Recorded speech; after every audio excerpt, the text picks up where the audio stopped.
Hello, fellow Rebel Capitalists. Hope you're well. Wanted to do a quick story because we've heard so much in the news about a wealth tax. And everyone kind of shrugs it off like, oh, it's no big deal. It doesn't affect me.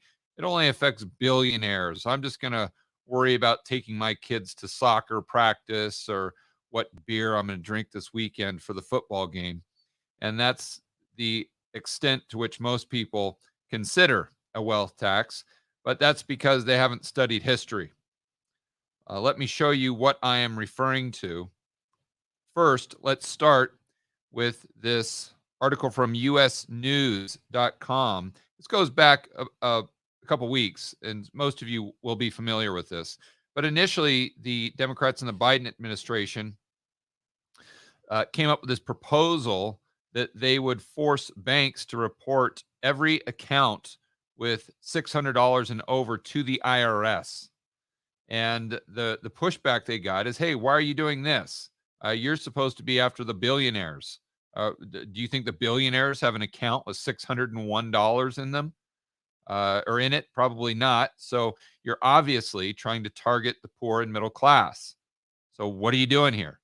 So then, of course, they back up and I want to be very clear. Most people don't realize this. Most of you do because you watch this channel.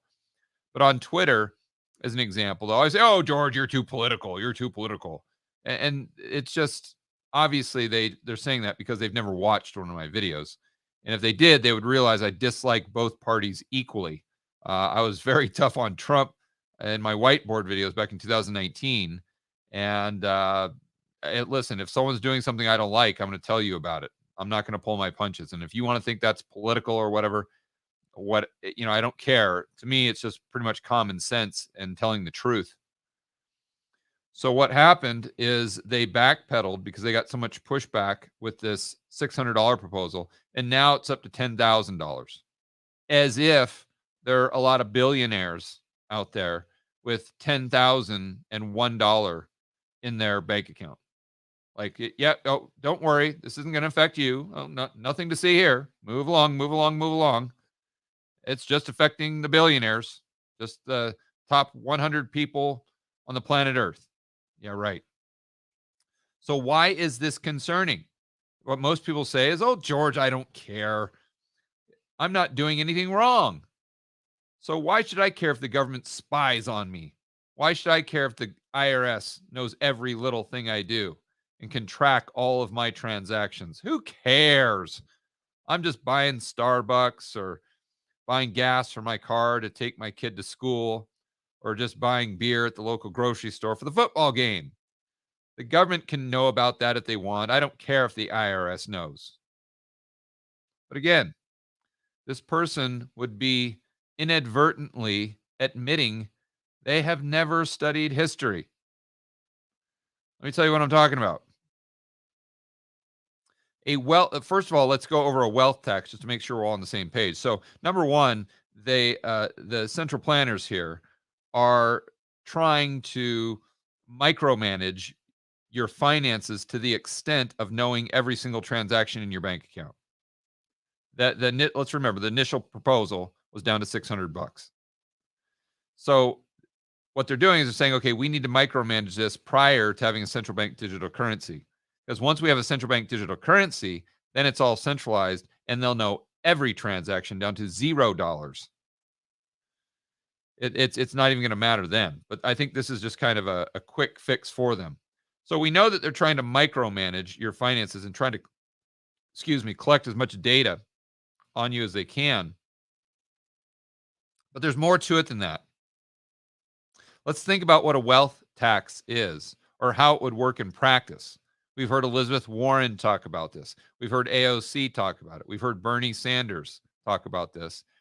And I would not be surprised if Biden talks about it in the future, especially since Janet Yellen has talked openly about an unrealized capital gains tax, which is even more insane than a wealth tax. So if they're willing to go that far, I think they'd be more than happy to do a wealth tax if they could pull it off. But think about how that works in practice. Let's just say that you own a home Well, you know what? Even a better example. Let's say you have a YouTube channel. It's called the George Gammon channel or the Rebel Capitalist channel. Let's use this one. I think I don't know how many subscribers we have. I think last time I checked is out 30,000 or something like that. This channel gets maybe, I mean, since we've been putting a lot of effort and you guys have been amazing watching almost every single video. Thank you for that. This little teeny channel gets over 1 million views or is trending to have over 1 million views a month. So what would this be worth? I mean, this YouTube channel would have to be worth something. So I would have to take all of my stocks that I own, the real estate, the cars, the trucks, the diesel trucks, not forget about those. The watch, here we go. I'm wearing a Hublot. That's got to be worth something. So I've got to calculate all of that and put it onto my balance sheet and then somehow calculate how much this YouTube channel would be worth. I mean, is it worth $1,000? Probably worth a little more than that. I mean, is it worth $1 million? Maybe not. Is it worth 100,000? Maybe. But you see, then I'd have to pay a tax on that $100,000. But it's not just the tax. You see, every single year, what I would do and what you would have to do as well. The millionaires, the billionaires, and probably every single person watching this video eventually, because once it starts with the billionaires, it's always going to come down and affect the average Joe and Jane. But you would have to give the IRS basically a list of every single thing you own. Every single year. You would have to disclose that to them along with the value. We say, George, that sounds benign. What's the problem? Sure, you have to pay a little bit of tax. It's all for the greater good.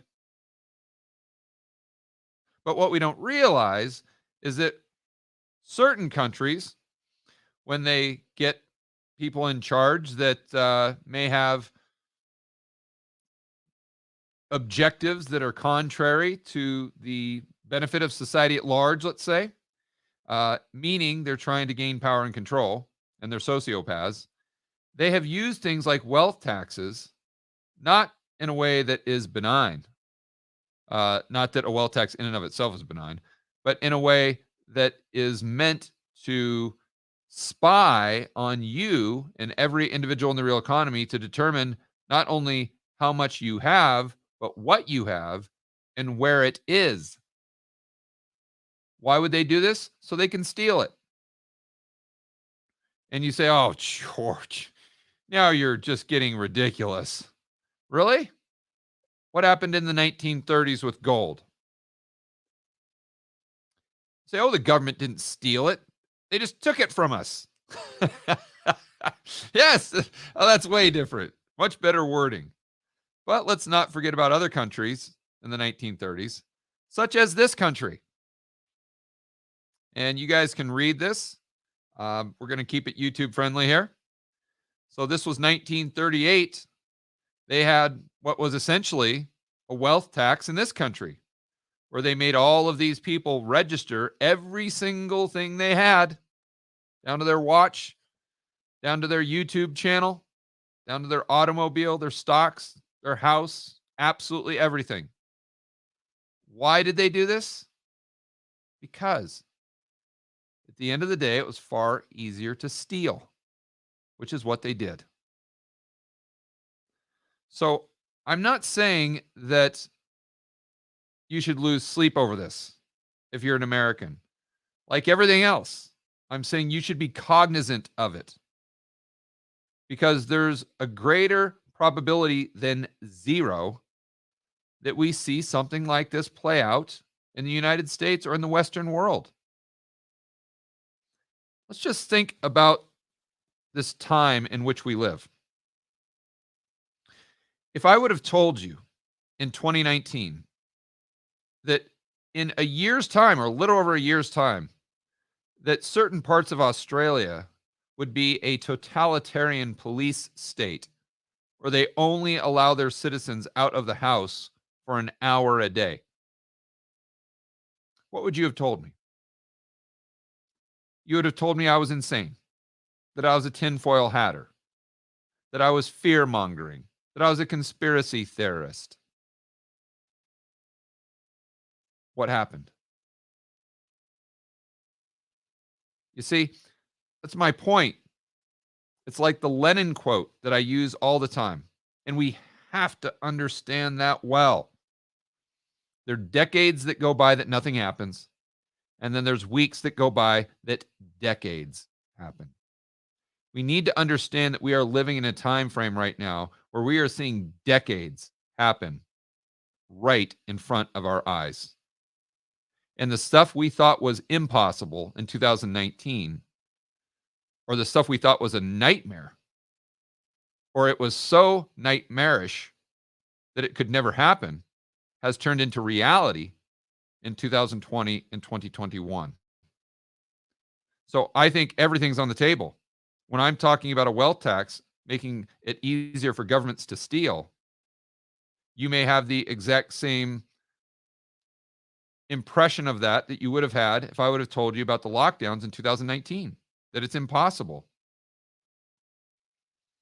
But if we could have lockdowns in 2020 in the United States, if Australia could turn into a totalitarian police state, why can't we have a wealth tax in the Western world with the objective, the secret objective, for governments to know what you have, how much you have, and where it is, so they could confiscate it if they so choose in the future?